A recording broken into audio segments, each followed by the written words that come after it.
appeals ruled segregation in hospitals as illegal in the United States of America. This legal decision was due to the unwavering work of Greensboro's Dr. George Simkins, Dr. Alvin Blunt, Dr. Milton Barnes, 8 other courageous individuals, members of the NAACP Legal Defense Fund, other good people, both black and white, who recognized the injustices of segregation. To set the stage for this occasion today, I am charged with giving you the history.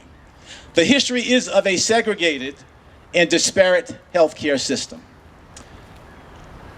The history is painful, it's ugly, it's suppressed, and often forgotten, but it is factual and it is true. In the southern United States, Jim Crow laws allowed segregation based upon the fallacy of separate but equal facilities. As a result of segregation, children and adults suffered from treatable illnesses due to inaccessible yet available health care. Mothers died unnecessarily during childbirth, and the black infant mortality rate was shockingly high. During this era, black patients who were able to be hospitalized in segregated hospitals were often treated in hospital basements, attics, relegated to a few beds in a section of the hospital, or in a small building separate from the hospital. This scene was repeated almost everywhere in the South. And some hospitals refused to treat black patients. Let me give you some examples. Just 20 miles from here at Annie Penn Hospital in Reidsville, North Carolina, according to former city councilman George Rucker, hospitalized sick patients were not treated in the typical medical wards upstairs, but in a room in the back of the hospital where oxygen tanks and boxes were stored. At Moorhead Hospital in Eden, black patients were not allowed to be served as inpatients in that hospital. They couldn't be admitted to that hospital. And according to local resident Mrs. Martin, if you needed hospital care there, you had to be transported to L. Richardson Hospital here in Greensboro, the black hospital, or Katie Biddings Reynolds Hospital in Winston-Salem, also another small black hospital.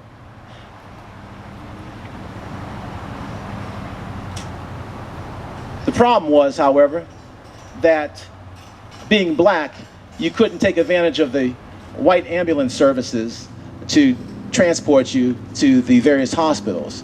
Instead, you had to travel in a hearse provided by one of the black morticians in the community. That's how you got transported when you were ill. A particularly disturbing example of segregation within a hospital occurred in Atlanta, Georgia. The massive city hospital called Grady Memorial Hospital was the embodiment of segregation. That hospital was built with healthcare segregation in mind. That hospital was built in the shape of an H. If you can imagine looking from above down at the hospital, it was an H. On one part of the hospital was the where the white patients were taken care of. On the other side of the hospital, the black patients were cared for. It was two institutions within one, two separate and unequal institutions. The institution was called the Grady's, plural, the Grady's. That's how it was referred to. There was the white Grady's and what was referred to as the colored Grady's. There were separate everything. Separate operating rooms, separate laboratory facilities, separate food service, separate blood banks, separate everything. It was totally segregated. And at that particular time, none of the black physicians in Atlanta could admit their patients to the Grady's. None of the patients could be taken care of by the black physicians. The black patients couldn't be taken care of by those individuals, but those black physicians in town were able to take care of the patients across the street at a smaller hospital, which was referred to as the colored hospital. Now, although segregation was illegal in the North, it was still practiced in the northern hospitals. In Boston, Massachusetts, at the private hospital where I was born in the late 1950s. Pregnant black women were housed in hospital rooms at the furthest end down the hallway. According to my mother, they were the last to be attended to. They would receive food that was no longer hot and clean linen only if clean linen was still available. Our city, Greensboro, North Carolina, was the typical southern city with segregated hospitals. Moses H. Cone Memorial Hospital had an all-white medical and dental staff at that particular time. Black patients were admitted on a case-by-case basis, but only by white physicians.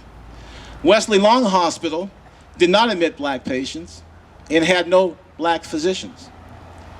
And like many cities, Greensboro had a smaller, less well-equipped, overcrowded hospital primarily for black physicians and black patients. That's the so-called black hospital. The practice of denying qualified black physicians admitting privileges to segregated white hospitals was routine. That was the situation with Dr. Alvin Blunt. Dr. Blunt had been chief of surgery of an integrated Army MASH unit during the Korean War. He was board certified in surgery, board certified in the 1950s. He was more qualified than some of the physicians already at staff at Cone or Long Hospital. Dr. Blunt and other highly qualified physicians and dentists, as well as their sick patients, were denied equal access to hospitals because of their race. That changed forever with the decision of the lawsuit that we commemorate today.